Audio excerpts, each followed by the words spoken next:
നമ്മൾ ഇന്ന് കാണാൻ പോകുന്നത് ഒരു പ്രതികാര സിനിമയാണ്. നമ്മൾ കുറച്ച് ദിവസമായി ഏകദേശം ഇതുപോലെയുള്ള സിനിമകൾ മാത്രമാണ് കാണുന്നത്.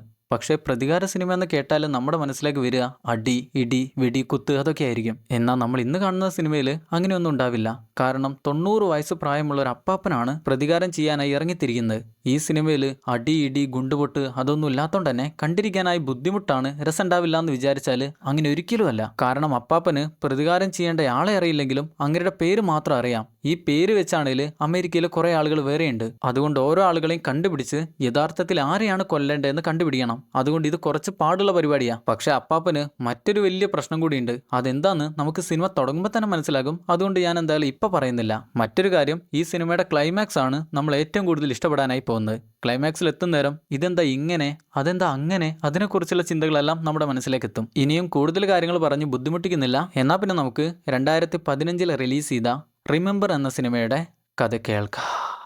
സിനിമ തുടങ്ങുമ്പോൾ തന്നെ അമേരിക്കയിലെ ന്യൂയോർക്ക് സിറ്റിയിൽ ഒരു വീട്ടിൽ കിടന്നുറങ്ങുന്ന നമ്മുടെ ഹീറോയാണ് കാണിക്കുന്നത്. അങ്ങയുടെ പേരാണ് സേവ് ഗുഡ്സ്മാൻ. പേരൊരിക്കലും മറന്നു പോണ്ട, അതുപോലൊരു പേരാണ് സേവ് ഗുഡ്സ്മാൻ. എന്തായാലും എഴുന്നേൽക്കുമ്പോൾ തന്നെ ഭാര്യയെയാണ് വിളിക്കുന്നത്. റൂത്ത്, നീ എവിടെ എന്ന് ചോദിച്ച് അങ്ങനെ പുറത്തേക്ക് ഇറങ്ങുമ്പോഴാണ് മനസ്സിലാകുന്നത് അങ്ങേര് വീട്ടിലല്ല, ഒരു നഴ്സിംഗ് ഹോമിലാണ്. അതായത് പ്രായമായ ആളുകളെ നോക്കുന്ന നഴ്സിംഗ് ഹോം ഉണ്ടാവില്ലേ, അതുപോലെ ഒരു നഴ്സിംഗ് ഹോമാണ് ഈ ഹോം. അവിടെ നിൽക്കുന്ന നഴ്സിനോട് എൻ്റെ ഭാര്യ എവിടെയെന്ന് ചോദിക്കുന്നേരം നഴ്സ് പറഞ്ഞെടുക്കും, ഗുഡ്സ്മാൻ, നിങ്ങളുടെ ഭാര്യ മരിച്ചിട്ട് ഇപ്പോൾ 2 ആഴ്ചയായി. അതായത് ഇപ്പോഴാണ് മനസ്സിലാകുന്നത് അപ്പാപ്പന് മറവി രോഗമാണ്. അതായത് ഒന്ന് ഉറങ്ങി എഴുന്നേറ്റാൽ അതുവരെ സംഭവിച്ച കാര്യങ്ങളെല്ലാം മനസ്സിൽ നിന്ന് ഇറങ്ങിപ്പോകും. പിന്നെ എല്ലാ കാര്യങ്ങളും ആദ്യം മുതലേ ആരെങ്കിലും ഒന്ന് പറഞ്ഞു കൊടുക്കണം. എന്നാലേ മനസ്സിലാകൂ തൻ്റെ ഭാര്യ മരിച്ചുപോയി, താൻ ഇതുപോലെ ഒരു നഴ്സിംഗ് ഹോമിലാണ് ജീവിക്കുന്നത്, അതിനെക്കുറിച്ചുള്ള കാര്യങ്ങളെല്ലാം. അങ്ങനെ നഴ്സ് കാര്യങ്ങളെല്ലാം പറഞ്ഞ് മനസ്സിലാക്കി കൊടുത്ത് ഭക്ഷണം കഴിക്കാനായി കൊണ്ടുപോകുന്നവരാണ് അവിടെ വെച്ച് ഗുഡ്സ്മാൻ്റെ, അതായത് സേവ് ഗുഡ്സ്മാൻ്റെ ഹീറോയുടെ ഒരു കൂട്ടുകാരനെ കാണുന്നത്. അങ്ങയുടെ പേരാണ് മാക്സ്. ഈ മാക്സിന്റെ പേര് തന്നെ നഴ്സ് പറഞ്ഞു കൊടുക്കുമ്പോഴാണ് മനസ്സിലാകുന്നത്. എന്നാലും അപ്പാപ്പൻ പറയാ ഇവനെയൊക്കെ എനിക്ക് അറിയാമെന്നാണ്. അറിയുമോ ഇല്ലെന്ന് നമുക്കും അറിയില്ല, നഴ്സിനും അറിയില്ല.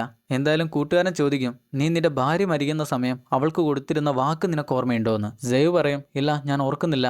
അപ്പോഴാണ് കൂട്ടുകാരൻ പറയാ, നിനക്ക് മനസ്സിലാക്കേണ്ട കാര്യങ്ങളെല്ലാം, ഓർമ്മിക്കേണ്ട കാര്യങ്ങളെല്ലാം ഞാൻ ഒരു പേപ്പർ എഴുതി വെച്ചിട്ടുണ്ട്, അത് ഞാൻ നിന്റെ കയ്യിലേക്ക് തരാമെന്ന് പറയുമ്പോൾ തന്നെ അങ്ങേര് ചുമക്കാണ്. അപ്പൊ തന്നെ അങ്ങേരെ കൊണ്ടുപോയി. പിന്നെ കാണുന്നത് അന്ന് രാത്രി അവരെല്ലാവരും കൂടെ പ്രാർത്ഥിക്കുന്നതാണ്. അവരെല്ലാവരും ജൂതമതത്തിൽ വിശ്വസിക്കുന്ന ആളുകളാണ്.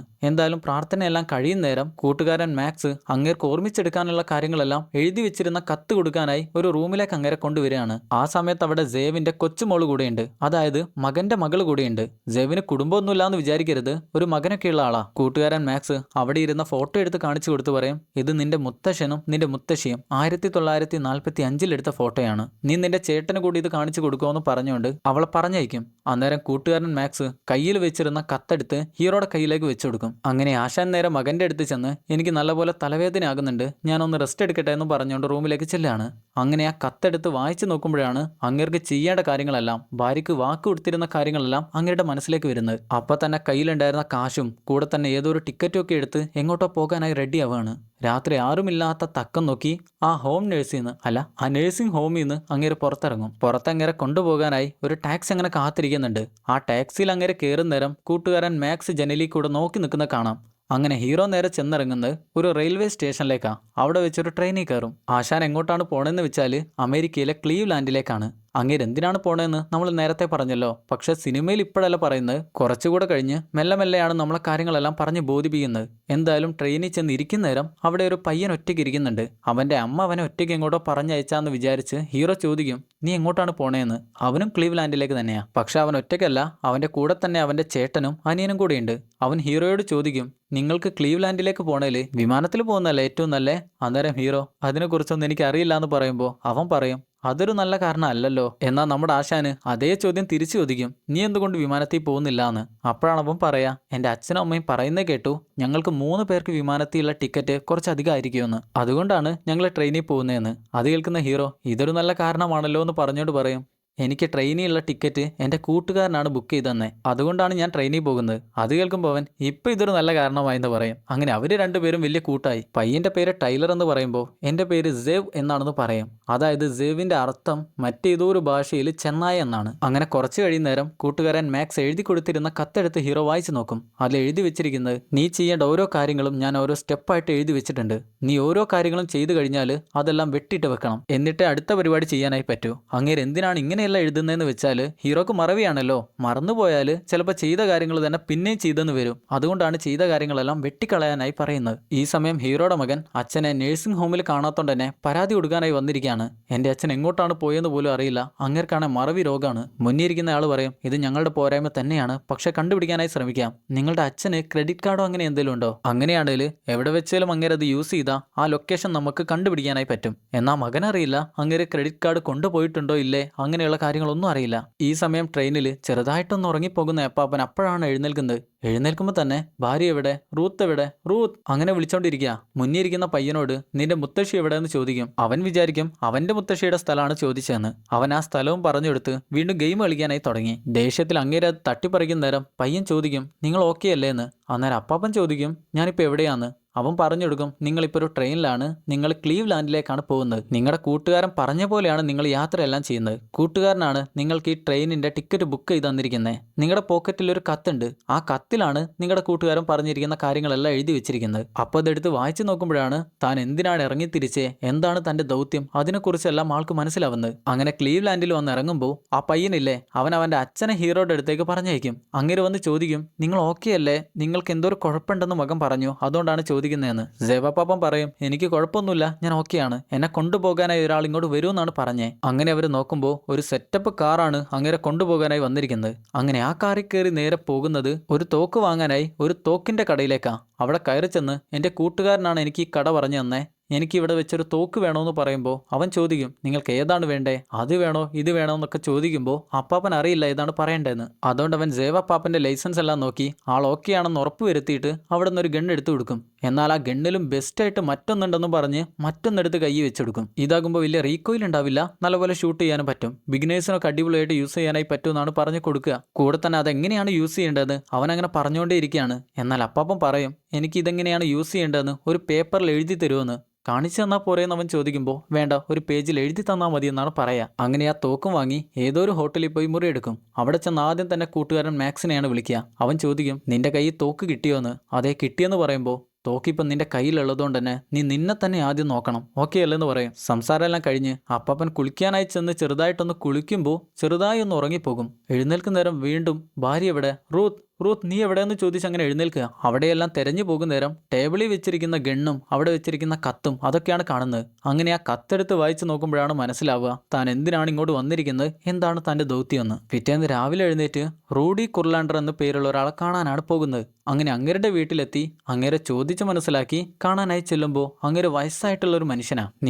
നിങ്ങളല്ലേ റൂഡി കുർലാൻഡർ എന്ന് ചോദിക്കുമ്പോൾ അതെ ഞാനാന്ന് പറയും. അപ്പം തന്നെ ഗണ്ണെടുത്ത് എന്നാൽ ജനലിൻ്റെ അടുത്തേക്ക് നീങ്ങി നിൽക്കാൻ പറയും. അതിന് അങ്ങേര് നിങ്ങൾ ആരാന്ന് പറയാതെ ഞാൻ എഴുന്നേൽക്കില്ല എന്ന് പറയുമ്പോൾ തർക്കമുണ്ടാക്കാനല്ല ഞാൻ വന്നിരിക്കുന്നത്, നിങ്ങൾ പറഞ്ഞ പോലെ ചെയ്താൽ മതി എന്ന് പറഞ്ഞ് ജനലിനരികിലേക്ക് ചെല്ലാനായി പറയും. അങ്ങനെ അങ്ങേര് ചെന്ന് നിൽക്കും. നിങ്ങൾ ജർമ്മൻ പട്ടാളത്തിൽ ജോലി ചെയ്തിരുന്നോ? അതെ ഞാൻ ജോലി ചെയ്തിരുന്നു, അതൊക്കെ 10-70 വർഷങ്ങൾക്ക് മുന്നേ നടന്ന കാര്യമാണ്, നിങ്ങൾ എന്തിനാ അതെല്ലാം ചോദിക്കുന്നതെന്ന് ചോദിക്കുമ്പോൾ ഹീറോ ചോദിക്കും നിങ്ങൾ ഔട്ട്ഷിറ്റ്സിൽ ജോലി ചെയ്തിരുന്നോ? ഔട്ട്ഷിറ്റ്സ് എന്ന് പറഞ്ഞാൽ ജർമ്മൻ പട്ടാളം, അതായത് ഹിറ്റ്ലറിന്റെ നാസി പട്ടാളം ജൂതന്മാരായിട്ടുള്ള ആളുകളെ എല്ലാവരെയും കൊല്ലാനായി കൊണ്ടിട്ടിരുന്ന സ്ഥലമാണ്. അത് കേൾക്കുന്ന അങ്ങേര് ചോദിക്കും നീ ഒരു ജൂതനാണോന്ന്. അപ്പോഴാണ് ഹീറോ പറയാ ഞാനൊരു ജൂതനാണെന്നുള്ള കാര്യം. അതെങ്ങനെയാണ് അങ്ങേർക്കും മനസ്സിലായെന്ന് വെച്ചാൽ ഹീറോയുടെ കയ്യിൽ എന്തോ എഴുതി വെച്ചിരുന്നൊരു പാടുണ്ട്. അതായത് പണ്ട് ഹിറ്റ്ലറിന്റെ ആളുകൾ ജൂതന്മാരായിട്ടുള്ള ആളുകളെ എല്ലാവരെയും ഔട്ട്ഷിറ്റ്സിലെ സെല്ലുകളിൽ കൊണ്ട് ചെന്നിട്ടപ്പോൾ എല്ലാ തടവ് പുള്ളികളുടെ കയ്യിലും അവരുടെ നമ്പർ പച്ച കുത്തി വെച്ചിരുന്നു. ആ പച്ച കുത്തി അടയാളം ഹീറോയുടെ കയ്യിലുണ്ട്. ഹീറോ വീണ്ടും ദേഷ്യത്തിൽ ചോദിക്കും നിങ്ങൾ ഔട്ട്ഷിറ്റ്സിൽ ജോലി ചെയ്തിരുന്നോന്ന്. അന്നേരം അങ്ങേര് പറയും ഞാൻ അവിടെ ജോലി ചെയ്തിട്ടേ ഇല്ല,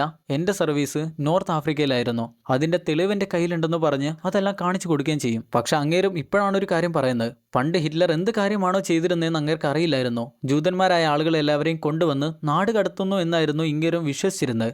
പിന്നെയാണ് മനസ്സിലാകുന്നത് അവരെ എല്ലാവരെയും കൊല്ലുമായിരുന്നു എന്ന്. അങ്ങേര് ഹിറ്റ്ലറിന്റെ പ്രവൃത്തികൾ കണ്ടല്ല ആർമിയിലേക്ക് വന്നിരുന്നത്, ഹിറ്റ്ലർ എന്നൊരാളെ സ്നേഹിച്ചത് കൊണ്ടാണ് അങ്ങേര് ആർമിയിലേക്ക് വന്നിരുന്നത്. എന്നാൽ അങ്ങേര് ചെയ്യുന്ന കാര്യങ്ങളെല്ലാം മനസ്സിലാക്കിയപ്പോൾ അങ്ങേർ കടക്കാൻ പറ്റാത്ത കുറ്റബോധം ഉണ്ടായി. അങ്ങനെ ജോലി അവസാനിപ്പിക്കുകയാണ് ചെയ്തത്. ഹീറോ അപ്പം തന്നെ തിരികെ വന്ന കൂട്ടുകാരനെ വിളിച്ചു പറയും ഞാൻ ആദ്യത്തെ റൂഡി കുർലാൻഡറെ കണ്ടു, നമ്മൾ ഉദ്ദേശിച്ച ആൾ അങ്ങേരല്ല, അതിനാവശ്യമായ പ്രൂഫെല്ലാം അങ്ങേര് കാണിച്ചു തരുകയും ചെയ്തു. എന്നാൽ നീ പെട്ടെന്ന് തന്നെ അടുത്ത റൂഡി കുർലാൻഡറെ കണ്ടുപിടിക്കുമെന്നാണ് കൂട്ടുകാരൻ പറയാ. അങ്ങനെ അപ്പം തന്നെ ഹീറോ അടുത്ത റൂഡി കുർലാൻഡറെ കണ്ടുപിടിക്കാനായി പോവാണ്. ഈ സമയത്താണ് ഹീറോയും ഹീറോയുടെ കൂട്ടുകാരനും കൂടെ എന്താണ് ചെയ്യുന്നതെന്ന് നമ്മൾ കാണുന്നത്, എന്താണ് അവരുടെ പ്ലാൻ എന്ന് നമുക്ക് മനസ്സിലാവുന്നത്.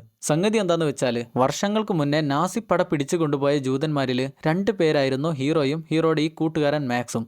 എന്നാൽ അവിടെ വെച്ച് അവരെങ്ങനെയൊക്കെയോ രക്ഷപ്പെട്ട് പുറത്തു വരികയാണ് ചെയ്തത്. പക്ഷേ ഔഷ്വിറ്റ്സിലുണ്ടായിരുന്ന നാസി പട്ടാള ജനറൽ അവരുടെ രണ്ടുപേരുടെയും കുടുംബത്തെ കൊന്നുകളഞ്ഞു. വർഷങ്ങൾ ഇത്ര കഴിഞ്ഞിട്ടും രണ്ടാളുടെ മനസ്സിലും ആ നാസി ജനറലിനെ എങ്ങനെയും കൊന്നുകളയണമെന്ന് മാത്രമായിരുന്നു. പക്ഷേ ഇത്രയും കാലമായി അവർക്ക് രണ്ടുപേർക്കും അറിയില്ലായിരുന്നു ഈ ജനറൽ എവിടെയാണെന്നുള്ള കാര്യം. പക്ഷേ കൂട്ടുകാരൻ മാക്സിന് ഒരു ചെറിയ കാര്യം മനസ്സിലായി. ചെറുതല്ല, കുറച്ച് വലുത് തന്നെയാണ്. അതായത് പണ്ട് യുദ്ധം അവസാനിക്കാനായപ്പോൾ നാസി പട്ടാളത്തിലെ എല്ലാവരെയും കൊന്നുകളയുമെന്ന അവസ്ഥയിലെത്തിയപ്പോൾ നാസി ജനറൽമാരെല്ലാവരും അവിടെ ഉണ്ടായിരുന്ന തടവ് പുള്ളികളുടെ ഐഡന്റിറ്റി വെച്ച് മറ്റു നാടുകളിലേക്ക് ഓടി രക്ഷപ്പെട്ടു. ചിലപ്പോഴേ വീഡിയോ ചെറിയ കുട്ടികളും കണ്ടെന്ന് വരാം, അതുകൊണ്ട് ഈ കാര്യങ്ങളെല്ലാം വളരെ ചുരുക്കിയൊന്ന് പറഞ്ഞുതരാം. പണ്ടത്തെ ജർമ്മനിയിൽ ഹിറ്റ്ലർ എന്ന പേരുള്ള ഒരു ഭരണാധികാരി ഉണ്ടായിരുന്നു. അങ്ങയുടെ പരിപാടി എന്താന്ന് വെച്ചാൽ ജൂതന്മാരായ ആളുകളെ എല്ലാവരെയും കൊണ്ടുവന്ന് കൊന്നുകളയാം. പക്ഷേ ഹിറ്റ്ലറിന്റെ വിളച്ചിൽ കുറച്ച് കൂടുതലായപ്പോൾ അമേരിക്കയും സോവിയറ്റ് യൂണിയനും, അതായത് ഇപ്പോഴത്തെ റഷ്യയും കൂടെ ചേർന്ന് ജർമ്മനി പിടിച്ചെടുക്കാനായി തുടങ്ങി. അമേരിക്കയുടെയും സോവിയറ്റ് യൂണിയന്റെയും ലക്ഷ്യം എന്താണെന്ന് വെച്ചാൽ ഹിറ്റ്ലറെ കൊന്നുകളയാം. അതായിരുന്നു അവരുടെ പദ്ധതി.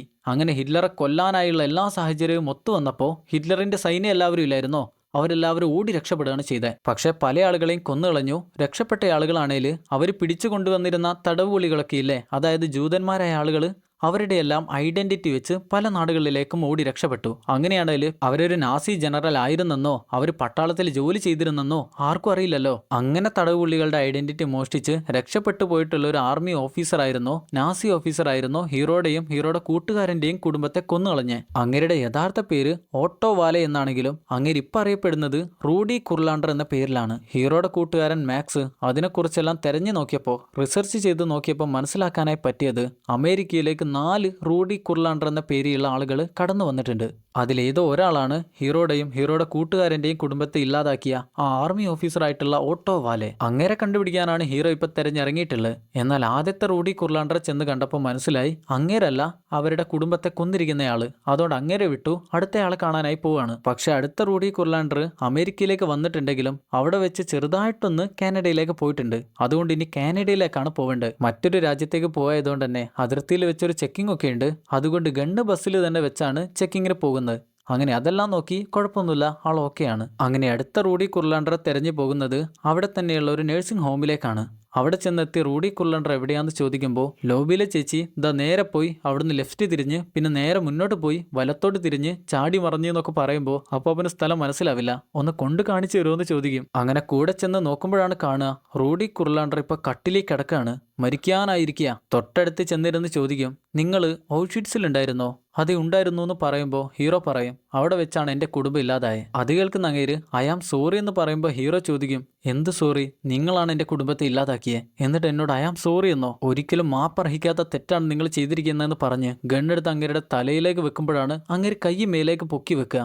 അപ്പോഴാണ് അങ്ങേരുടെ കയ്യിലുണ്ടായിരുന്ന പച്ച കുത്തിയ പാട് കാണുന്നത്. അതായത് ഹീറോയെ പോലെ തന്നെ ജൂതനായതുകൊണ്ട് നാസിപ്പട കൊല്ലാനായി കൊണ്ടുപോയി അവിടുന്ന് എങ്ങനെയൊക്കെയോ രക്ഷപ്പെട്ടു വന്നിട്ടുള്ള ഒരാളാണ് അങ്ങേരും. അത് മനസ്സിലാകുന്ന അപ്പാപ്പൻ സോറി, ഐ ആം സോറി, ഞാനാണ് നിങ്ങളോട് സോറി പറയേണ്ടതെന്ന് പറഞ്ഞ് അങ്ങേരെ പിടിച്ച് കരയാണ്. ഒരിക്കലും ജീവിതത്തിലേക്ക് തിരിച്ചു വരില്ല എന്ന് വിചാരിച്ച് എങ്ങനെയൊക്കെയോ രക്ഷപ്പെട്ട് പുറത്തു വന്നിട്ടുള്ള ആളുകളാണല്ലോ അവർ രണ്ടുപേരും. അതുകൊണ്ടാണ് ഹീറോ ഇങ്ങനെ കെട്ടിപ്പിടിച്ച് കരയുന്നത്. പുറത്തിറങ്ങി വരുന്ന നേരം ആരോ നല്ലപോലെ പിയാനോ വായിക്കുന്നത് കേൾക്കാം. അങ്ങനെ ആ റൂമിലേക്ക് കയറി ചെല്ലുമ്പോഴാണ് ഒരു ലേഡിയാണ് പിയാനോ വായിക്കുന്നത്. എന്നാൽ അവൾ വായിക്കുന്ന സംഗീതം ആരാണ് എഴുതിയത്, ആരാണ് പാടിയതല്ല വായിച്ചത്, അതിനെക്കുറിച്ചെല്ലാം ഹീറോക്കറിയാം. പെട്ടെന്ന് തന്നെ രണ്ടുപേരും കൂട്ടായി അവിടെ ഇരുന്ന് പിയാനോ എല്ലാം വായിക്കും. അങ്ങനെ എല്ലാം കഴിഞ്ഞ് ഹീറോ തിരികെ അമേരിക്കയിലേക്ക് തന്നെയാണ് വരുന്നത്. അവിടെയും കൂട്ടുകാരൻ മാക്സ് പറഞ്ഞിരിക്കുന്ന ഹോട്ടലിൽ തന്നെയാണ് റൂം എടുക്കുന്നത്. അതായത് കൂട്ടുകാരൻ മാക്സിന് അറിയാം ആശാന് വഴി തെറ്റിയാൽ പിന്നെ ഏതോ വഴിക്ക് പോകുമെന്ന്. അതുകൊണ്ട് പോകേണ്ട റൂട്ട് വളരെ കൃത്യമായി കൂട്ടുകാരൻ നേരത്തെ പ്ലാൻ ചെയ്ത് റെഡിയാക്കി വെച്ചിട്ടുണ്ട്. എന്തായാലും ഹോട്ടലിൽ വന്ന് എനിക്ക് നാളെ രാവിലെ പോകാനായി ഒരു കാറ് വേണമെന്ന് പറയുമ്പോൾ അവർ പറയും നിങ്ങളുടെ കൂട്ടുകാരൻ മാക്സ് അത് നേരത്തെ റെഡിയാക്കി വെച്ചിട്ടുണ്ടെന്ന്. ഇനി ആകെ കൂടെ അപ്പാപ്പന് കുറച്ച് ഡ്രസ്സ് വാങ്ങണം. തൊട്ടടുത്തുണ്ടായിരുന്ന കടയിൽ ചെന്ന് സാധനങ്ങളെല്ലാം വാങ്ങി തിരികെ പുറത്തേക്ക് ഇറങ്ങി വരുമ്പോഴാണ് എന്തോ ഒന്ന് ബില്ലടയ്ക്കാനായി മറന്നു പോയതുകൊണ്ട് തന്നെ അവിടെ ഉണ്ടായിരുന്ന അലാറം അടിയുന്നത്. സെക്യൂരിറ്റി വന്ന് ചെക്ക് ചെയ്ത് നോക്കുമ്പോൾ കയ്യിലൊരു ഗണ്ണാണ് കാണുക. പക്ഷെ അമേരിക്കയാണല്ലോ സ്ഥലം, കയ്യിൽ ഗണ്ണുണ്ടായാലും കുഴപ്പമില്ല, അത്യാവശ്യമാണ്. അങ്ങനെ തിരികെ ഹോട്ടലിലേക്ക് വന്ന് അന്ന് രാത്രി ഉറങ്ങി പിറ്റേന്ന് രാവിലെ എഴുന്നേറ്റ് ചായ കുടിച്ചുകൊണ്ടിരിക്കുമ്പോഴാണ് അവിടെയുള്ള ലേഡിയോട് ബ്രൂണോയിലേക്ക് പോകാൻ എത്ര ദൂരം ഉണ്ടെന്ന് ചോദിക്കുക. അവിടെയാണ് അടുത്ത റൂഡി കുർലാണ്ടർ ഉള്ളത്. ലേഡി പറഞ്ഞു കൊടുത്തോണ്ടിരിക്കുമ്പോഴാണ് രണ്ട് കുട്ടികൾ വന്ന ആ ലേഡിയെ തട്ടുന്നേരം കയ്യിലുണ്ടായിരുന്ന ചായ ആ കത്തിലേക്ക് വീഴുന്നത്. സോറി എന്ന് പറഞ്ഞ ലേഡി തുടച്ചു കൊടുക്കാനായി നോക്കുമ്പോഴേക്ക് അപ്പാപ്പൻ പറയും മാണ്ട അതൊന്നും മാണ്ട എന്ന് പറഞ്ഞുകൊണ്ട് അതും കൊണ്ട് നേരെ റൂമിൽ ചെന്ന് ഉണക്കി വൃത്തിയാക്കി അതിൽ മാഞ്ഞു പോയിരുന്നതെല്ലാം വീണ്ടും എഴുതുന്നത്. അങ്ങനെ അപ്പം തന്നെ വണ്ടിയിൽ കയറി റൂഡി കുർലാണ്ടറെ തെരഞ്ഞ് ബ്രൂണോയിലേക്ക് അങ്ങനെ പോവുക. 1 മണിക്കൂറോളം യാത്ര ചെയ്താണ് ബ്രൂണോയിൽ എത്തുന്നത്. എന്നാൽ ആ വീടിന്റെ മുന്നിൽ റൂഡി കുർലാണ്ടറിന്റെ വീടിന്റെ മുന്നിൽ ആരും തന്നെ ഇല്ല. ആ വീട്ടിൽ ചെന്ന് മുട്ടുന്നേരം അകത്തുനിന്ന് കിടിലം പട്ടികൾ കുരയ്ക്കുന്ന ശബ്ദമെല്ലാം കേൾക്കുന്നുണ്ടെങ്കിലും അകത്തും ആരുമില്ല. എന്നാ പിന്നെ കാത്തിരിക്കാന്ന് വിചാരിച്ചിരിക്കുമ്പോഴാണ് കുറച്ച് കഴിയുമ്പോൾ അങ്ങോട്ട് എന്തോ ഒരു ഡെലിവറി കൊണ്ടാരോ വെക്കുന്നത്. ആ ഡെലിവറി വെച്ച ബോക്സിന്റെ പേര് നോക്കുമ്പോൾ അതിലെ പേര് റൂഡി കുർലാണ്ടർ എന്നാണ്. അപ്പൊ തന്നെ മനസ്സിലായി വീട് മാറിപ്പോയിട്ടില്ല, കൃത്യസ്ഥലത്ത് തന്നെയാണ് വന്നിരിക്കുന്നതെന്ന്. അങ്ങനെ കുറച്ചുകൂടെ കഴിയുമ്പോഴാണ് ഒരു പോലീസ് ജീപ്പിൽ ഒരാൾ അങ്ങോട്ട് വരുന്നത്. കാറിൽ നിന്ന് ഇറങ്ങി വന്നിരിക്കുന്നയാള് റൂഡി കുർലാണ്ടറിന്റെ മകനാണ്. ഞാൻ നിങ്ങളുടെ അച്ഛന്റെ കൂട്ടുകാരനാന്ന് പറയുന്ന നേരം അങ്ങേര് പറയും, അച്ഛൻ മരിച്ചിട്ട് ഇപ്പൊ 3 മാസമായി. കുഴപ്പമില്ല, നിങ്ങൾ അകത്തേക്ക് വായോ, കഴിക്കാൻ എന്തെങ്കിലും എടുക്കാമെന്നും പറഞ്ഞുകൊണ്ട് അകത്തേക്ക് വിളിക്കും. എന്നാൽ അകത്തേക്ക് ചെല്ലുമ്പോഴാണ് ഒരു പെരുത്ത പട്ടി എവിടെയുണ്ട്. അതിനെ കാണുമ്പോൾ തന്നെ ഹീറോക്ക് പേടിയാകും. മകൻ അപ്പം തന്നെ പട്ടിയെ കൊണ്ടുപോയി ഏതോ റൂമിൽ അടച്ചു വെക്കും. അങ്ങനെ അവൻ തിരികെ വരുന്നേരം കാണുന്നത് അച്ഛന്റെ ഫോട്ടോ നോക്കി നിൽക്കുന്ന ഹീറോയാണ്. അത് കണ്ട് ഹീറോ ചോദിക്കും, ഇത് എന്നെടുത്ത ഫോട്ടോയാണെന്ന്. 1997 ഇങ്ങരുടെ മകന്, അതായത് റൂഡി കുർലാണ്ടറിന്റെ മകന്റെ മകന് ബിരുദം പാസ്സായിരുന്നപ്പോൾ ഒരുമിച്ചെടുത്തിരുന്ന ഫോട്ടോയാണ്. എൻ്റെ അച്ഛനുമായി നിങ്ങൾക്ക് എങ്ങനെയാണ് പരിചയമെന്ന് ചോദിക്കുമ്പോൾ ഹീറോ പറയും, ഞങ്ങൾ ഒരുമിച്ചാണ് ജോലി ചെയ്തതെന്ന്. നമ്മുടെ അപ്പാപ്പൻ ഇങ്ങനെയെല്ലാം പറഞ്ഞിട്ടുണ്ടെങ്കിലും അതിനെക്കുറിച്ച് കൂടുതൽ എന്തെങ്കിലും ചോദിച്ചാൽ കൂടുതൽ കാര്യങ്ങളൊന്നും പറയാനായി അപ്പാപ്പൻ അറിയില്ല, പെട്ടുപോകും. പക്ഷെ ഇങ്ങനെയാണ് ഇപ്പോൾ പറഞ്ഞിരിക്കുന്നത്. അച്ഛനിപ്പോൾ ഇല്ലാത്തതുകൊണ്ട് നിങ്ങൾക്ക് വേണേൽ അച്ഛൻ്റെ റൂം കാണിച്ചു തരാമെന്ന് പറഞ്ഞുകൊണ്ട് നേരെ അച്ഛൻ്റെ റൂമിലേക്കാണ് ചെല്ലുക. അവിടെയാണെങ്കിൽ എന്തൊക്കെയോ സാധനങ്ങൾ കൂട്ടി വെച്ചിട്ടുണ്ട്. അച്ഛന് പണ്ട് കിട്ടിയിരുന്ന ട്രോഫിയും അതും ഇതും എല്ലാം പെട്ടിയിലാക്കി വെച്ചിരിക്കുകയാണ്. അതിൽ കുറേയൊക്കെ മകൻ കൊണ്ടുപോയി വിറ്റൊഴിവാക്കി. എന്നാൽ കുറേ സാധനങ്ങൾ വിറ്റിട്ടില്ല. ചില സാധനങ്ങളൊക്കെയായി അച്ഛൻ ഇമോഷണലി കണക്റ്റ് ആയിരുന്നു. എന്തായാലും ഹീറോ അവിടെ ഉണ്ടായിരുന്ന സാധനങ്ങളെല്ലാം എടുത്ത് നോക്കുകയാണ്. അതെന്തിനാന്ന് വെച്ചാൽ ഇതാണോ ആ ഓട്ടോ വാല എന്ന് പേരുള്ള റൂഡി കുർലാണ്ടർ എന്ന് മനസ്സിലാക്കണമല്ലോ, അതുകൊണ്ടാ. അങ്ങനെ തെരഞ്ഞുകൊണ്ടിരിക്കുമ്പോഴാണ് പെട്ടിയിൽ വെച്ചിരുന്ന ഒരു നാസി യൂണിഫോം ഹീറോയുടെ കയ്യിലേക്ക് കിട്ടുന്നത്. അത് കാണുമ്പോൾ തന്നെ മകൻ പറയും, സോറി ഞാൻ അറിയാതെ പെട്ടിയിൽ വെച്ച് പോയതാണെന്നും പറഞ്ഞുകൊണ്ട് അത് കട്ടിലിൽ ചെന്ന് വെക്കും. അതെന്താണ് അവൻ അങ്ങനെ പറഞ്ഞതെന്ന് വെച്ചാൽ അവന്റെ മനസ്സിൽ ഹീറോയും നാസി പട്ടാളത്തിൽ ജോലി ചെയ്ത ആളാണെന്നല്ലേ, അതുകൊണ്ടാണ് അവൻ അങ്ങനെ പറഞ്ഞത്. അവനറിയാം ഒരു നാസി പട്ടാളക്കാരന് അവന്റെ യൂണിഫോം എത്രത്തോളം പ്രിയപ്പെട്ടതായിരിക്കുമെന്ന്. ആ റൂമിൽ തന്നെ വളരെ ശ്രേഷ്ഠമായി കിടക്കുന്ന 1938 നവംബർ 19 ബെർലിനിൽ പറന്നിരുന്നൊരു നാസി പതാകയുണ്ട്. അതായിരുന്നു അച്ഛൻ ഏറ്റവും കൂടുതൽ പ്രിയപ്പെട്ടിരുന്നത്. അങ്ങനെ രണ്ടുപേരും സംസാരിച്ചുകൊണ്ട് സോഫയിൽ ചെന്നിരിക്കുന്ന നേരം കുർലാണ്ടറിന്റെ മകൻ ഒരേ വാശി, നിങ്ങൾ ഇവിടെ തന്നെ താമസിച്ചോളൂ, ഇന്ന് കുഴപ്പമില്ല, നിങ്ങൾ തിരികെ പോകേണ്ട ആവശ്യമില്ല. അച്ഛനില്ലാത്തതുകൊണ്ട് തന്നെ ഇപ്പൊ ഒറ്റയ്ക്കായതുപോലെയാണ്. അച്ഛനുണ്ടായിരുന്നപ്പോൾ അച്ഛന്റെ കൂട്ടുകാരെല്ലാവരും ഇങ്ങോട്ട് വരാറുണ്ടായിരുന്നു. ഇപ്പോഴങ്ങനെയൊന്നുമില്ല, നിങ്ങൾ എന്തായാലും ഇവിടെ തന്നെ താമസിക്കേ, വേണമെങ്കിൽ അച്ഛന്റെ ബെഡിൽ തന്നെ നിങ്ങൾ കിടന്നുറങ്ങിക്കോളൂ. അങ്ങനെ പിടിച്ചിരുത്തിച്ച് നിങ്ങൾ എങ്ങനെയാണ് അച്ഛനുമായി പരിചയമെന്ന് ചോദിക്കുന്ന നേരം ഹീറോ പറയും, ഔട്ട്ഷിറ്റ്സിൽ വെച്ചിട്ടുണ്ടായിരുന്ന പരിചയമാണ്. അത് കേൾക്കുന്ന അവൻ ചോദിക്കും, ഔട്ട്ഷിറ്റ്സിലോ? അവിടെ അതിന് അച്ഛൻ പോയിട്ടില്ലല്ലോ. അച്ഛൻ ഏറ്റവും കൂടുതൽ ജോലി ചെയ്യാനായി ഇഷ്ടപ്പെട്ടിരുന്ന സ്ഥലം അതാണ്, പക്ഷെ അവിടെ ജോലി ചെയ്യാനായി പറ്റിയിട്ടില്ലല്ലോ. അങ്ങനെ അവൻ സംസാരിച്ച് വരുമ്പോഴാണ് മനസ്സിലാവുക അവന്റെ അച്ഛൻ പട്ടാളത്തിലൊരു കുക്കായിരുന്നു. ഇതെല്ലാം മനസ്സിലാകുന്ന ഹീറോ, സോറി എനിക്ക് ആള് മാറിപ്പോയെന്നും പറഞ്ഞ് അവിടുന്ന് എഴുന്നേറ്റ് പോകാനായി നിൽക്കുന്ന നേരം അവൻ സമ്മതിക്കില്ല, നിങ്ങൾ ഇവിടെ തന്നെ നിന്നാ മതി എന്നാണ് പറയാ. നമ്മുടെ ആള് പറയും, ഇല്ല ഞാൻ നിങ്ങൾ ഇതുവരെ ബുദ്ധിമുട്ടിച്ചു, ഇനിയും കൂടുതൽ ബുദ്ധിമുട്ടിക്കാനായി പറ്റില്ല എന്ന് പറഞ്ഞ് എഴുന്നേൽക്കുമ്പോഴാണ് ഹീറോയുടെ കയ്യിലുണ്ടായിരുന്ന പച്ച കുത്തിയ പാടവൻ കാണുന്നത്. അത് കണ്ടപ്പോൾ തന്നെ അവന് മനസ്സിലായി ഹീറോ ഒരു പട്ടാളക്കാരനല്ല, നാസി ക്യാമ്പിൽ പിടിക്കപ്പെട്ടിരുന്ന ഒരു ജൂതൻ തടവുപുള്ളിയാണെന്നുള്ള കാര്യം അവന് മനസ്സിലായി. നിങ്ങളൊരു ജൂതനാണോ എന്ന് ചോദിച്ചുകൊണ്ട് അവന്റെ മുഖമാകെ മാറി. എന്നാൽ ഹീറോക്ക് ഞാൻ ജൂതനാണെന്നും പറയാൻ പറ്റില്ല, അല്ല എന്നും പറയാൻ പറ്റില്ല, അതുപോലൊരവസ്ഥയിലാ. സോറി എനിക്ക് ആള് മാറിപ്പോയെന്നും പറഞ്ഞ് ഹീറോ ഇറങ്ങാനായി നിൽക്കുന്ന നേരം അവൻ ഒരൊറ്റ തള്ളിന് ഹീറോയെ സോഫയിൽ ഇരുത്തിക്കും. നിങ്ങൾ അങ്ങനെ പോണ്ട, എന്റെ വീട്ടിൽ വന്ന് എന്റെ അച്ഛന്റെ കൂട്ടുകാരനാണെന്നും പറഞ്ഞ് ഞാൻ ഒഴിച്ചു തന്ന വിസ്കിയും കുടിച്ച് എനിക്കിട്ട് തന്നെ ഉണ്ടാക്കാനായി വന്നിരിക്കുകയാണോ? നീ എങ്ങോട്ടും പോകുന്നില്ലെന്ന് പറഞ്ഞ് തള്ളി അങ്ങോട്ട് ഇടുന്ന നേരം പെട്ടെന്നാണ് അപ്പാപ്പൻ പാന്റിൽ മൂത്രമൊഴിച്ച് പോകുന്നത്. നീ എന്റെ സോഫയിലും മൂത്രമൊഴിച്ചോ? നിനക്കെന്ത് ധൈര്യടാ? ഈ നേരത്താണേല് അവന്റെ പട്ടിക്കുട്ടി കൊര സഹിക്കാൻ പറ്റാതാവും നേരം അവൻ ഓടിച്ചെന്ന പട്ടിയുടെ വാതിലുറക്കും. അപ്പാപ്പനാണേലും മെല്ലെ പോകാനായി എഴുന്നേൽക്കുന്ന നേരം അവൻ ആ പട്ടിയെ കൊണ്ടുവന്ന് നിനക്കൊരു ജൂതനെ കാണണമെന്ന് ചോദിച്ചുകൊണ്ട് അതിനെ വിട്ടുകൊടുക്കും. അതോടി വന്ന് ചാടി കടിക്കാൻ നിൽക്കുമ്പോഴേക്ക് കയ്യിലുണ്ടായിരുന്ന ഗണ്ണ് വെച്ച ഒരൊറ്റ ഷോട്ടാ. അത് കണ്ടവൻ ദേഷ്യത്തില് അവന്റെ ഗണ്ണെടുത്ത് ഷൂട്ട് ചെയ്യാൻ നിൽക്കുമ്പോഴേക്ക് ഹീറോ അവന്റെ നെഞ്ചത്ത് ബുള്ളറ്റ് കയറ്റി. അവനൊരു പോലീസുകാരനാണ്, അവനെ കൊന്നാല് പിന്നെ എന്തൊക്കെയാണ് സംഭവിക്കാൻ പോവാന്ന് പറയാൻ പറ്റില്ല. എന്നാൽ പെട്ടെന്നാണ് ഹീറോ അവന്റെ നെറ്റിക്കൂടെ ഷൂട്ട് ചെയ്ത് അവനെ കൊന്നുകളയുന്നത്. ഒരു കൊലപാതകം ചെയ്തു കഴിഞ്ഞപ്പോൾ തന്നെ ആശാൻ ആകെ കൂടെ ക്ഷീണമായി. മാത്രമല്ല ഇപ്പൊ പെയിന്റിൽ മൂത്രമൊഴിച്ചു കൂടെ വെച്ചിരിക്കുകയാണല്ലോ, അതുകൊണ്ട് അവിടെ നിന്ന് തന്നെ കുളിച്ച് ഡ്രസ്സെല്ലാം മാറി കട്ടിലിൽ ചെന്ന് കിടന്നുറങ്ങും. ഇങ്ങനെ ഇത് എന്തൊക്കെയാണ് കാണിക്കാൻ പോകുന്നത് ഒന്നും അറിയില്ല. കുറച്ചു നേരം കഴിയുമ്പോൾ പോലീസുകാരന്റെ ഫോണിലേക്ക് അവന്റെ ആളുകൾ എല്ലാവരും കോൾ ചെയ്യുന്നുണ്ട്. നീ എവിടെ പോയടാ? അരമണിക്കൂർ കഴിഞ്ഞല്ലോ, നിന്നെ എന്താ ഇങ്ങോട്ട് കാണാത്തെ? പോലീസിനാണെങ്കിൽ ആദ്യം വേണ്ടത് കൃത്യനിഷ്ഠതയാണ്. നിനക്ക് വരാൻ പറ്റില്ലേല് നീ എന്നെ ഫോൺ വിളിച്ചെങ്കിലും അറിയിക്കാന്നൊക്കെ പറയുന്നുണ്ട്. അപ്പാപ്പനാണ് അപ്പാപ്പനാണെങ്കിൽ അതും കേട്ടോണ്ടാണ് എഴുന്നേൽക്കുന്ന അപ്പാപ്പനാണെങ്കിൽ റിഫ്രഷ് ചെയ്തിരിക്കുന്ന ChatGPT പോലെയാണ്. ഇവിടെ എന്തൊക്കെയാണ് സംഭവിച്ചത്, എന്തൊക്കെയാണ്, അതിനെക്കുറിച്ചൊന്നും ഓർമ്മയില്ല. റൂമിൽ കൂടെ നടക്കുന്നേരം ഒരാൾ മരിച്ചു കിടക്കുന്നൊക്കെയാണ് കാണുന്നത്. ഇതെന്തൊക്കെയാണ് ഒന്നും അറിയുന്ന പോലുമില്ല. സോഫയിൽ ചെന്നോക്കുന്നേരം തന്റെ കോട്ട് അവിടെ ഇരിപ്പുണ്ട്. അതിന്റെ പോക്കറ്റിൽ ഒരു കത്തുണ്ട്. അതെടുത്ത് വായിച്ചു നോക്കുമ്പോഴാണ് മനസ്സിലാവുക താൻ എന്തിനാണ് ഇങ്ങോട്ട് വന്നതെന്ന്. പക്ഷേ താൻ ആരെയാണ് ഇവിടെ കൊന്നിട്ട് വെച്ചിരിക്കുന്നതെന്ന് അപ്പാപ്പൻ ഇതുവരെ മനസ്സിലായിട്ടില്ല.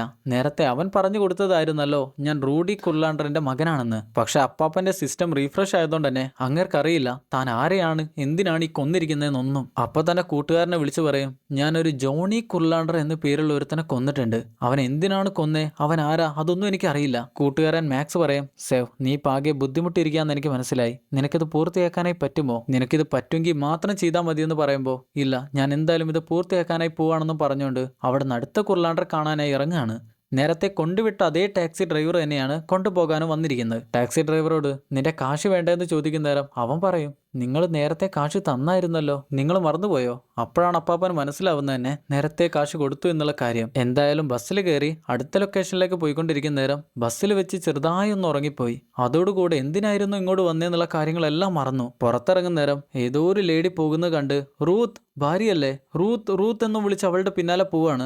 എന്നാൽ പോകുന്ന വഴിയിൽ പെട്ടെന്നാണ് കാല് തടഞ്ഞു വീഴുന്നത്. അങ്ങനെ ഓടിക്കൂടിയ നാട്ടുകാരെല്ലാവരും കൂടെ ഹീറോയെ ഹോസ്പിറ്റലിലേക്ക് കൊണ്ടുപോയി. പിന്നെ അവിടെ വെച്ച് അങ്ങേരെ ഡീറ്റെയിൽസ് എല്ലാം നോക്കി അങ്ങേരെ ഏത് നാട്ടുകാരനാണ്, അങ്ങേരുടെ മകൻ ആരാന്നൊക്കെ കണ്ടുപിടിച്ച് മകനെ വിളിച്ച് കാര്യം പറയും. സത്യം പറഞ്ഞ മകൻ ഇത്രയും ദിവസം അച്ഛനെ കഷ്ടപ്പെട്ട് തിരയായിരുന്നു. നാടായ നാട് മുഴുവനും തെണ്ടി നോക്കി. എന്നാൽ അച്ഛനെ കുറിച്ച് ഒരു വിവരം പോലും ഉണ്ടായില്ല. എല്ലാ ഹോസ്പിറ്റലിലേക്കും വിളിച്ച് അങ്ങേര് അവിടെയുണ്ടോ ഇവിടെയുണ്ടോ എന്നെല്ലാം നോക്കി. എന്നാൽ ഇതുവരെ കണ്ടുപിടിക്കാനായി പറ്റിയില്ലായിരുന്നു. എന്നാൽ ഇപ്പോഴാണ് അച്ഛൻ എവിടെയാണെന്ന് മനസ്സിലാവുന്നത്. ഈ നേരം ആശാനെ നോക്കാടല് ഹോസ്പിറ്റലിലേക്ക് കടന്ന് കാർട്ടൂണൊക്കെ കണ്ടങ്ങനെ ചിരിച്ചോണ്ടിരിക്കുകയാണ്. അങ്ങേർക്ക് ഓർമ്മയില്ലല്ലോ അങ്ങേര് എന്തിനാണ് ഇങ്ങോട്ട് വന്നേന്നൊന്നും. അപ്പോഴാണ് മകൻ വിളിച്ച്, നിങ്ങൾ ഇത്രയും ദിവസം എവിടെ ആയിരുന്നു, നിങ്ങൾ എന്തിനു പോയായിരുന്നു, നിങ്ങൾ അവിടെ തന്നെ ഇരിക്കുക, ഞാൻ പെട്ടെന്ന് വരാവേന്ന് പറയാ. സെവപ്പാപ്പൻ പറയും, അതിന് നീ ഇങ്ങോട്ട് ഒറ്റയ്ക്ക് വരേണ്ട ആവശ്യമില്ല, എന്റെ ഭാര്യ ഇങ്ങോട്ട് വരുന്നുണ്ട്, നിന്റെ അമ്മ, നീ അവളുടെ കൂടെ വന്നാൽ മതിയെന്ന് പറയും. എന്നിട്ട് തൊട്ടടുത്തിരിക്കുന്ന കുട്ടിയോട് നിനക്ക് ഇഷ്ടപ്പെട്ട കാർട്ടൂൺ ഏതാ, അങ്ങനെ ഇങ്ങനെയെല്ലാം ചോദിച്ച് അവളുമായിട്ട് കൂട്ടാകും. നിനക്ക് ചോക്ലേറ്റ് ഇഷ്ടമാണോ എന്ന് ചോദിക്കുമ്പോൾ അവൾ അതെ എനിക്ക് ഇഷ്ടമാണെന്ന് പറയും. അങ്ങനെയാണെങ്കിൽ എൻ്റെ കോട്ടിന്റെ പോക്കറ്റിലുണ്ട്,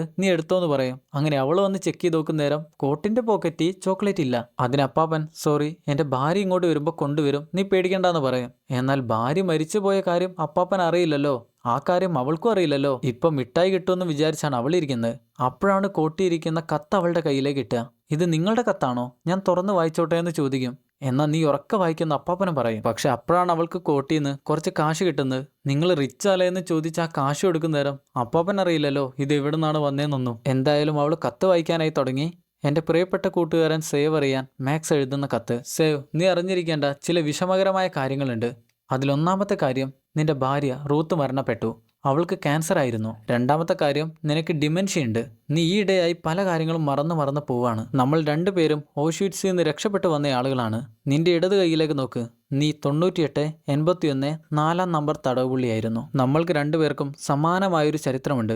നമ്മുടെ രണ്ടുപേരുടെയും കുടുംബത്തെ അവിടെ വെച്ചൊരുത്തൻ കൊന്നുകളഞ്ഞു. എന്നാൽ യുദ്ധം അവസാനിച്ച് പുറത്തിറങ്ങിയപ്പോൾ ഞാനൊരു പ്രതിജ്ഞ എടുത്തു, എൻ്റെ കുടുംബത്തെ കൊന്നവനെ ഞാൻ കണ്ടുപിടിച്ച് കൊന്നുകളയുമെന്ന്. അങ്ങനെ ഞാൻ എൻ്റെ ഒരു കൂട്ടുകാരൻ വഴി ലോകത്താകമാനം പല സ്ഥലങ്ങളിലേക്കും കുടിയേറി പാർക്കപ്പെട്ടിട്ടുള്ള നാസി പട്ടാളക്കാരെ കുറിച്ച് ഞാൻ മനസ്സിലാക്കി. അങ്ങനെ ഇരിക്കുമ്പോഴാണ് ഞാൻ നിൽക്കുന്ന നഴ്സിംഗ് ഹോമിലേക്ക് നീ വരുന്നത്. നിന്നെ കണ്ടപ്പോൾ തന്നെ എനിക്ക് മനസ്സിലായി നമ്മൾ തമ്മിൽ പണ്ട് പരിചയമുണ്ടായിരുന്നു. അങ്ങനെ നമ്മൾ പരിചയം പുതുക്കി. ഒരിക്കലും നിന്റെ ഭാര്യ മരിക്കാൻ നേരം നീ നിന്റെ ഭാര്യയ്ക്കും എനിക്കും വാക്ക് തന്നു, എന്റെയും നിന്റെയും കുടുംബത്തെ ഇല്ലാതെയാക്കിയവനെ നീ തീർച്ചയായും കൊന്നുകളയുമെന്ന്. പക്ഷെ എൻ്റെ അവസ്ഥ വളരെ മോശമാണ്. നിന്നെപ്പോലെ നടക്കാനായി എന്നെക്കൊണ്ട് പറ്റില്ല. അതുകൊണ്ടാണ് നീ എനിക്ക് വാക്ക് തന്നേ, നമ്മുടെ കുടുംബത്തെ ഇല്ലാതെയാക്കിയവനെ നീ ഇല്ലാതെയാക്കുമെന്ന്. പെൺകുട്ടിക്ക് ഇപ്പോഴാണ് മനസ്സിലാവുക അപ്പാപ്പൻ്റെ ഭാര്യ മരിച്ചു, എനിക്കിനി ചോക്ലേറ്റ് കിട്ടാൻ പോകുന്നില്ലെന്ന്. അതുകൊണ്ട് അപ്പാപ്പൻ അവളോട് സോറിയും പറഞ്ഞ് താൻ എന്തിനാണ് ഇങ്ങോട്ട് വന്നതെന്ന് മനസ്സിലായതുകൊണ്ട് തന്നെ അന്ന് രാത്രി തന്നെ അവിടുന്ന് കെട്ടും പാട്ടങ്ങളുമായിട്ട് പുറത്തിറങ്ങുക. പുറത്ത് കാത്തിരിക്കുന്ന കൂട്ടുകാരൻ മാക്സ് റെഡിയായി കൊടുത്തിരിക്കുന്ന ടാക്സിക്കാരനോട് തനിക്ക് എങ്ങോട്ടാണ് പോകേണ്ടതെന്നുള്ള അഡ്രസ്സ് പറഞ്ഞു കൊടുക്കും. അങ്ങനെ അങ്ങോട്ട് യാത്രയായി. സ്ഥലത്തെത്തിയാൽ ആദ്യം കാണുന്ന ഹോട്ടലിൽ കയറി റൂം എടുക്കാനാണ് പറഞ്ഞിരിക്കുന്നത്. അങ്ങനെ റൂം എടുത്ത് കൂട്ടുകാരനെ വിളിച്ച് ഞാൻ ഇവിടെ എത്തിയെന്ന് പറയുന്ന നേരം അങ്ങേര് പറയും, സേവ് നിനക്കറിയാലോ നീ അവസാനത്തെ റൂഡി കുർലാണ്ടറെയാണ് കാണാനായി പോകുന്നത്. എന്തൊക്കെയാണ് ചെയ്യേണ്ടതെന്ന് ഞാൻ പറയേണ്ട ആവശ്യമില്ലല്ലോ, നിനക്കെന്നെ അറിയില്ലേ? അതെ എനിക്കറിയാമെന്നും പറഞ്ഞുകൊണ്ട് ഇറങ്ങി പോകാൻ നേരം ഹോട്ടലിൽ ബില്ലടിക്കാനായി ചെല്ലും. ഈ ഒരു ബില്ല് കൂട്ടുകാരൻ അടച്ചിട്ടില്ല, കാരണം ഇവിടേക്ക് വരുമെന്നുള്ളത് അവരുടെ പ്ലാനിൽ ഇല്ലായിരുന്നു. എന്നാൽ ബില്ലടയ്ക്കാൻ ചെല്ലുമ്പോഴാണ് മനസ്സിലാവുന്നത് കയ്യിൽ കാശില്ല. അതുകൊണ്ട് ക്രെഡിറ്റ് കാർഡ് വെച്ചാണ് കാശ് കൊടുക്കുന്നത്. എന്നാൽ ഈ ക്രെഡിറ്റ് കാർഡ് യൂസ് ചെയ്തപ്പോൾ തന്നെ മകന് മനസ്സിലായി അച്ഛൻ എവിടെയാണ് നിൽക്കുന്നതെന്നുള്ള കാര്യം. അവൻ അപ്പം തന്നെ അങ്ങോട്ട് പുറപ്പെടും. ഈ നേരം നമ്മുടെ ആളാണേൽ അവസാനത്തെ റൂഡി കുർലാണ്ടറിന്റെ വീട്ടിലേക്കാണ് യാത്രയാവുന്നത്. അങ്ങനെ കുറേ ദൂരം പോയി സ്ഥലത്തെത്തി. അവിടെ എത്തുമ്പോഴാണ് കാണുന്നത് വളരെ നല്ലൊരു വീട്. ഞാൻ ആദ്യമായിട്ടാണ് സിനിമയിലൊക്കെ ഇത്രയും നല്ലൊരു വീട് കാണുന്നത്. നല്ല വീടെന്ന് മാത്രമല്ല, വീടിന്റെ ചുറ്റുപാടും നല്ലപോലെ അടാതെ ആകർഷിക്കുന്നു. എന്തായാലും ആ വീട്ടിലേക്ക് ചെന്ന് വാതിലിൽ മുട്ടുന്നേരം ഒരു ലേഡിയാണ് വാതിൽ ഉറക്കുന്നത്. ഇത് റൂഡി കുർലാണ്ടറിന്റെ വീടാണോ എന്ന് ചോദിക്കുമ്പോൾ അതെ, അദ്ദേഹത്തിന്റെ വീട് തന്നെയാണ്, ഞാൻ അങ്ങേരുടെ മകളാണ്, അച്ഛനിപ്പോൾ കിടന്നിറങ്ങാണല്ലോ എന്ന് പറയുമ്പോൾ അങ്ങേര് എഴുന്നേൽക്കുന്നവരെ ഞാൻ കാത്തിരുന്നോളാന്ന് ഹീറോയും പറയും. അങ്ങനെയെങ്കിൽ നിങ്ങൾ അകത്തേക്ക് ഇരുന്നോളൂ എന്ന് പറഞ്ഞുകൊണ്ട് ഹീറോയെ അകത്തേക്ക് വിളിക്കും. അകത്തേക്ക് ചെല്ലുമ്പോഴാണ് പുറത്തുനിന്ന് കണ്ട പോലെ തന്നെ വീടിന്റെ അകത്തും നല്ല ഭംഗി. ഇതുപോലെയൊക്കെ ഒരു വീട്ടിലാണ് താമസിക്കുന്നതെങ്കിൽ വീട്ടിൽ നിന്ന് പുറത്തു പോയില്ല, നിങ്ങൾ ഇരുന്നോളൂ, ഞാൻ കാപ്പി എടുക്കാമെന്നും പറഞ്ഞുകൊണ്ട് അവൾ കാപ്പി ഉണ്ടാക്കാനായി പോകുന്ന നേരം ഹീറോ അവിടെയുള്ള ഫോട്ടോസ് എല്ലാം നോക്കുന്നേരാണ് മനസ്സിലാവുക ഈ മകൾക്ക് ഇഷ്ടം പോലെ കുട്ടികളുണ്ട്. ഒരു ഫുട്ബോൾ ടീം ഉണ്ടാക്കാനുള്ള കുട്ടികൾ എൻ്റെ കൂടെ ഉണ്ടെന്നാണ് അവൾ തന്നെ പറയുന്നത്. അങ്ങനെ കാപ്പി കൊണ്ട് കൊടുക്കുന്ന നേരം അവൾ ചോദിക്കും, നിങ്ങൾ ഇങ്ങോട്ട് വന്ന കാര്യവും ഓഷ്വിറ്റ്സും തമ്മിൽ എന്തെങ്കിലും ബന്ധമുണ്ടോ എന്ന്. അതേ, ബന്ധമുണ്ടെന്ന് പറയുന്ന നേരം അച്ഛൻ അതിനെക്കുറിച്ചൊന്നും സംസാരിക്കാനായി താല്പര്യമില്ലെന്നാണ് അവൾ പറയാം. എന്തായാലും ഞാൻ ആദ്യം അങ്ങേരെ കാണട്ടെ എന്ന മട്ടില് ഹീറോ അവിടെ ഇരുന്ന് പിയാനോ വായിക്കും. അപ്പോഴാണ് മകളുടെ മകൾ അതും കേട്ട് അങ്ങോട്ട് വരുന്നത്. അവൾ ആദ്യമായിട്ടാണ് ഇതുപോലൊരു മനുഷ്യനെ കാണുന്നത്. അതുകൊണ്ട് അമ്മയോട് ചോദിക്കും, അമ്മേ ഇതാരാ? അന്നേരം അമ്മ പറഞ്ഞു കൊടുക്കും, ഇത് മുത്തശ്ശന്റെ കൂട്ടുകാരനാണ്. അങ്ങനെ കുറച്ചു നേരം പിയാനോ വായിച്ചുകൊണ്ടിരിക്കുമ്പോൾ തന്നെ താൻ അന്വേഷിച്ചിരുന്നയാൾ താഴേക്ക് ഇറങ്ങി വരും. ഹീറോയുടെ തൊട്ടു പിന്നീന്ന്, നിങ്ങൾക്ക് പിയാനോ വായിക്കുന്ന ഇഷ്ടമാണല്ലേ? പിന്നെ എൻ്റെ മകള് പറഞ്ഞു ഓഷ്വിറ്റ്സിൽ നിന്ന് എൻ്റെ ഒരു കൂട്ടുകാരൻ വന്നെന്ന്. അത് കേട്ടപ്പോൾ തന്നെ എനിക്ക് മനസ്സിലായി അത് നീയായിരിക്കുമെന്ന്. ഹീറോ പറയും, സംഗീതത്തെ ആർക്കും കൊല്ലാനായി പറ്റില്ലല്ലോ. ഇവിടെ വെച്ച് നിന്റെ ഫോട്ടോ കണ്ടപ്പോഴും നീ ആരാന്ന് എനിക്ക് മനസ്സിലായില്ല. പക്ഷെ നിന്റെ ശബ്ദം കേട്ടപ്പോൾ നീ ആരാണെന്ന് എനിക്ക് കൃത്യമായി മനസ്സിലായി. കൂടെ തന്നെ റൂഡി കുർലാണ്ടർ കൊച്ചുമോളോട് പറയും, എനിക്ക് എൻ്റെ കൂട്ടുകാരനോട് കുറച്ച് കാര്യങ്ങൾ സംസാരിക്കാനുണ്ട്, മോളിപ്പോൾ കിച്ചണിലേക്ക് പോയിക്കോ. അങ്ങനെ രണ്ടുപേരും പുറത്തേക്ക് ഇറങ്ങി വരുന്ന നേരം കുർലാണ്ടർ പറയും, ഞാൻ ആരായിരുന്നു എന്നാരെങ്കിലും ഒരാൾ അറിഞ്ഞിട്ട് ഇപ്പൊ കാലങ്ങൾ കുറേയായി. പലരും എന്നെ നോക്കുമ്പോഴും അവർക്കെല്ലാം എന്നെ അറിയാമെന്ന് ഞാൻ ചിന്തിക്കും. പക്ഷെ അങ്ങനെയൊന്നുമല്ല, അവർക്കാർക്കും എന്നെ അറിയില്ലായിരുന്നു. എനിക്ക് തന്നെ ചിലപ്പോൾ എന്നെ മറന്നു പോകും. അപ്പം ഞാൻ ഇവിടേക്ക് വന്ന് ആരുമില്ലാത്ത നേരം നോക്കി എൻ്റെ പേര് ഉറക്കെ പറയും. അപ്പോഴായിരുന്നു ഞാൻ ആരാണെന്നും ഞാൻ എന്തായിരുന്നു പണ്ടെന്നും എൻ്റെ മനസ്സിലേക്ക് എത്തുന്നത്. അതിന് സേവ് പറയും, ഒരു കള്ളത്തിന്റെ പുറത്ത് ജീവിക്കുന്നതൊന്നും ഒരു നല്ല ജീവിതമേ അല്ല. അപ്പോഴാണ് കുർലാണ്ടർ പറയാ, നീ എന്തായാലും എന്നെ കണ്ടുപിടിക്കുമെന്ന് എനിക്കറിയായിരുന്നു. കൂടെ കെട്ടിപ്പിടിച്ചോണ്ട് പറയും, അതെല്ലാം പണ്ട് നടന്ന കാര്യങ്ങളല്ലേ, നമുക്കതെല്ലാം മറക്കാം, നമ്മളിപ്പോൾ കളവന്മാരായില്ലേ. ദേഷ്യത്തിൽ ഹീറോ പറയും, എൻ്റെ ദേഹത്തിൽ നിന്ന് കൈയെടുക്കടാ ഓട്ടോ വാലിഷ്. ഓട്ടോ വാലിഷ് എന്ന് പറഞ്ഞാൽ റൂഡി കുർലാണ്ടറിന്റെ ശരിക്കുള്ള പേരാണ്. അത് കേൾക്കുന്ന അങ്ങേര് പറയും, നീ ഇപ്പം എന്നെ ഓട്ടോ വാലിഷ് എന്നാണ് വിളിച്ചേ, നീ ആകെ കൺഫ്യൂഷൻ ആയിരിക്കുകയാണെന്നാണ് തോന്നുന്നത്. അന്നേരം ഹീറോ പറയും, എനിക്കൊരു കൺഫ്യൂഷനും ഇല്ല, നീയാണ് ഓട്ടോ വാലിഷ്, നീയാണ് എൻ്റെ കുടുംബത്തെ ഔഷ്വിറ്റ്സിൽ വെച്ച് കൊന്നില്ലാതെയാക്കിയത്. കുർലാണ്ടർ ചിരിച്ചോണ്ട് പറയും, നീ എന്താ പറയുന്നത്, എനിക്കൊന്നും മനസ്സിലാവുന്നില്ലല്ലോ. അതിന് അപ്പാപ്പൻ, ഞാൻ നിനക്കെല്ലാം മനസ്സിലാക്കി തരാമെന്നും പറഞ്ഞുകൊണ്ട് ഗണ്ണെടുക്കാനായി പോവുക.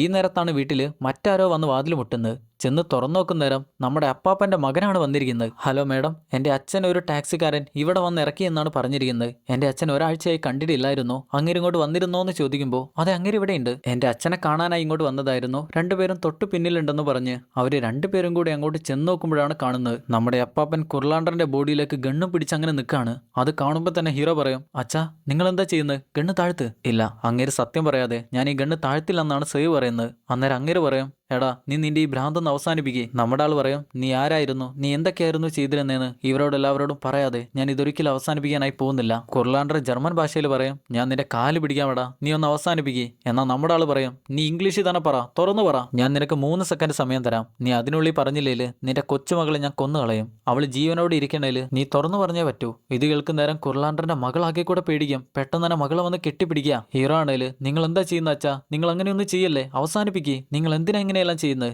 എന്നാൽ അപ്പോഴേക്ക് നമ്മുടെ ആള് എണ്ണാനായി തുടങ്ങി. 1 2 3. കുർലാണ്ടർ കരഞ്ഞോട് പറയും, ഞാൻ എല്ലാം തുറന്നു പറയാം. ഞാൻ ശരിക്കും ജർമ്മനിയിൽ ജൂതന്മാരുടെ ക്യാമ്പിൽ പെട്ടുപോയൊരു ജൂതനല്ല, ഞാൻ അവിടെ ഉണ്ടായിരുന്ന ഓഫീസറായിരുന്നു, ഔഷ്വിറ്റ്സിലെ ബ്ലോക്കുകളുടെ ഓഫീസർ. അത് കേൾക്കുന്ന മകള് ചോദിക്കും, അപ്പോഴച്ചാ നിങ്ങൾ ആളുകളെ എല്ലാവരെയും കൊന്നിരുന്നോ? അതേ മോളെ, ഞാൻ ആളുകളെ എല്ലാവരെയും കൊന്നിരുന്നു. കൊച്ചുമകള് ചോദിക്കും, നിങ്ങൾ എത്ര പേരെ കൊന്നു?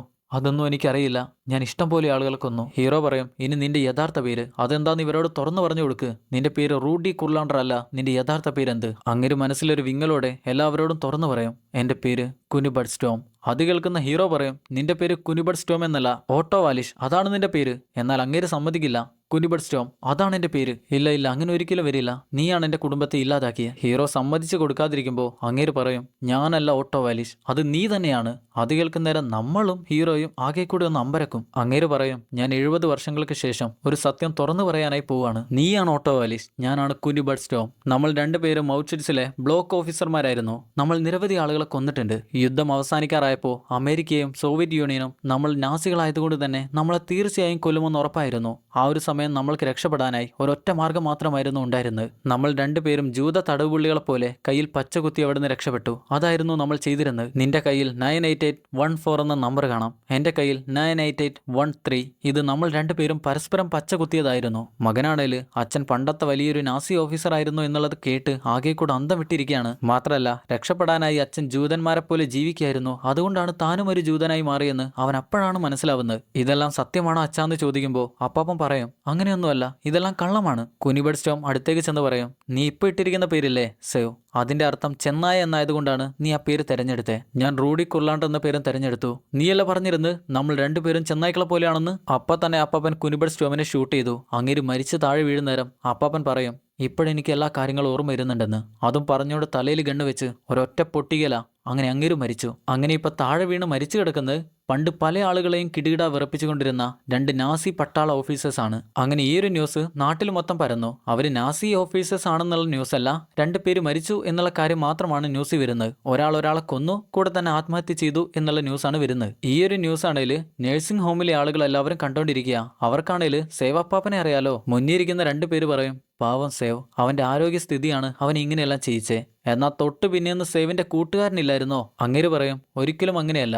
സേവ് എന്താണ് ചെയ്തതെന്ന് അവന് ഉത്തമമായ ബോധ്യമുണ്ട്. നമ്മൾ സേവ് എന്ന് വിളിക്കുന്ന സേവ് ഗുഡ്സ്മാന്റെ യഥാർത്ഥ പേര് ഓട്ടോ വാലിഷ് എന്നാണ്. അവൻ കൊന്നിരിക്കുന്ന ആളുടെ പേര് കുനിബഡ് സ്റ്റോം. അവർ രണ്ടുപേരും ചേർന്നാണ് എന്റെ കുടുംബത്തെ എല്ലാവരെയും കൊന്നുകളഞ്ഞ്. ഇപ്പോഴാണ് മനസ്സിലാവുന്നത് മാക്സ് യഥാർത്ഥത്തിൽ ആരായിരുന്നു എന്ന്. ഇതുവരെ സംഭവിച്ച കാര്യങ്ങളെല്ലാം വളരെ ചുരുക്കി പറഞ്ഞാൽ, പണ്ട് നാസികളുടെ വിളച്ചിൽ കൂടിയിരുന്ന കാലഘട്ടത്തിലാണ് മാക്സിനെയും അവന്റെ കുടുംബത്തെയും അവർ ജൂതനാണെന്നുള്ള ഒരേ ഒരു പേരിൽ നാസികളെല്ലാവരും കൊല്ലാനായി പിടിച്ചു കൊണ്ടുപോകുന്നത്. അങ്ങനെ അവിടെ വെച്ചാണ് മാക്സിന്റെ കുടുംബത്തെ നാസി ഓഫീസേഴ്സ് ആയിരുന്ന നമ്മൾ സേവ് അപ്പാപ്പൻ എന്ന് വിളിക്കുന്ന ഓട്ടോ വാലിഷും കുനിബഡ് സ്റ്റോമും ചേർന്ന് കൊന്നുകളഞ്ഞ്. പക്ഷേ യുദ്ധം അവസാനിക്കാറായപ്പോൾ തങ്ങൾ കൊല്ലപ്പെടുമെന്ന് മനസ്സിലാക്കിയ കുനിബഡ് സ്റ്റോമും ഓട്ടോ വാലിഷും കൂടെ തടവ് പുള്ളികളുടെ വേഷത്തിൽ രക്ഷപ്പെട്ടു. എന്നാൽ അതുപോലെ തന്നെ രക്ഷപ്പെട്ടു വന്നയാളായിരുന്നു മാക്സും. പക്ഷേ മാക്സിന്റെ മനസ്സിൽ ഒരേ ഒരു കാര്യം മാത്രമേ ഉണ്ടായിരുന്നുള്ളൂ, തന്റെ കുടുംബത്തെ ഇല്ലാതാക്കിയവരെ എങ്ങനെയെങ്കിലും കണ്ടുപിടിച്ച് കൊന്നുകളയാം. അങ്ങനെയാണ് സേവപ്പാപ്പൻ ഉണ്ടായിരുന്ന നഴ്സിംഗ് ഹോമിലേക്ക് മാക്സ് എത്തുന്നത്. സേവപ്പാപ്പന് മറവി രോഗമായതുകൊണ്ട് തന്നെ മാക്സ് ഇല്ലാത്ത കഥകൾ പറഞ്ഞ് അങ്ങേരെ പറ്റിച്ചു. നമ്മൾ രണ്ടുപേരും നാസികളുടെ കയ്യിൽപ്പെട്ട ജൂതന്മാരായിരുന്നു. അവിടുന്ന് രക്ഷപ്പെട്ടാണ് നമ്മൾ ഇവിടം വരെ എത്തിയേ. നമ്മുടെ രണ്ടുപേരുടെയും കുടുംബത്തെ അവിടെ ഉണ്ടായിരുന്ന ഒരു നാസി ഓഫീസറാണ് കൊന്നുകളഞ്ഞ്. അങ്ങേരോട് പകരം ചോദിക്കാനായി നീ അങ്ങേരെ കൊന്നുകളയുമെന്ന് നിന്റെ ഭാര്യയ്ക്ക് വാക്കുകൊടുത്തു, കൂടെ തന്നെ എനിക്കും വാക്ക് തന്നു എന്നെല്ലാം പറഞ്ഞാണ് പറ്റിച്ച്. ഈ കഥയും കേട്ടാണ് സേവപ്പാപ്പൻ വലിയൊരു ദൗത്യം ചെയ്യാനായി ഇറങ്ങിത്തിരിച്ചേ. എന്നാൽ അവസാനം താൻ ആരായിരുന്നു, തന്റെ കൂട്ടുകാരൻ ആരായിരുന്നു എന്നെല്ലാം മനസ്സിലാക്കി അങ്ങേര് കൂട്ടുകാരനെയും കൊന്ന് ആത്മഹത്യ ചെയ്തു. അതോടുകൂടെ മാക്സപ്പാപ്പൻ തന്റെ പ്രതികാരവും ചെയ്തു. അങ്ങനെ അവസാനം നാസി ക്യാമ്പിൽ വെച്ചെടുത്ത സേവപ്പാപ്പന്റെ പഴയൊരു ഫോട്ടോ കാണിച്ചുകൊണ്ട് റിമെമ്പർ എന്ന സിനിമ അവസാനിക്കുന്നു. സിനിമ എല്ലാവർക്കും ഇഷ്ടപ്പെട്ടെന്നാണ് വിചാരിക്കുന്നത്. സിനിമയിൽ എന്തെങ്കിലും ഒരു ട്വിസ്റ്റ് ഉണ്ടാകുമെന്ന് ഞാൻ ചിന്തിച്ചെങ്കിലും അത് ഇതുപോലെ ആയിരിക്കുമെന്ന് ഒരിക്കലും ചിന്തിച്ചില്ല. യഥാർത്ഥത്തിൽ ഈ സിനിമയിലെ ഹീറോ മാക്സപ്പാപ്പനാണെന്ന് വേണേൽ പറയാം. കാരണം അദ്ദേഹത്തിന്റെ പ്രതികാരമായിരുന്നല്ലോ നമ്മൾ ഈ സിനിമയിൽ കണ്ടിരുന്നത്. പക്ഷെ അഭിനയത്തിന്റെ കാര്യത്തിൽ നോക്കുകയാണെങ്കിൽ നമ്മുടെ സേവപ്പാപ്പൻ തന്നെയാണ് ഒരു വമ്പൻ പ്രകടനം കാഴ്ചവെച്ചേ. എന്തായാലും നമ്മൾ ഇന്ന് കണ്ട സിനിമ ഇഷ്ടപ്പെട്ടവര് മറക്കാതെ ഒന്ന് ലൈക്ക് ചെയ്യുക. സിനിമയെക്കുറിച്ചുള്ള അഭിപ്രായങ്ങൾ മറക്കാതെ ഒന്ന് കമന്റ് ചെയ്യുക. ചാനൽ സബ്സ്ക്രൈബ് ചെയ്യാത്തവർ മറക്കാതെ സബ്സ്ക്രൈബ് കൂടെ ചെയ്യുക. എന്നാൽ പിന്നെ ഇതുപോലെ നല്ലൊരു സിനിമയുമായി അടുത്ത വീഡിയോയിൽ കാണുന്നവരെ Tata bye bye. Film Chronicle.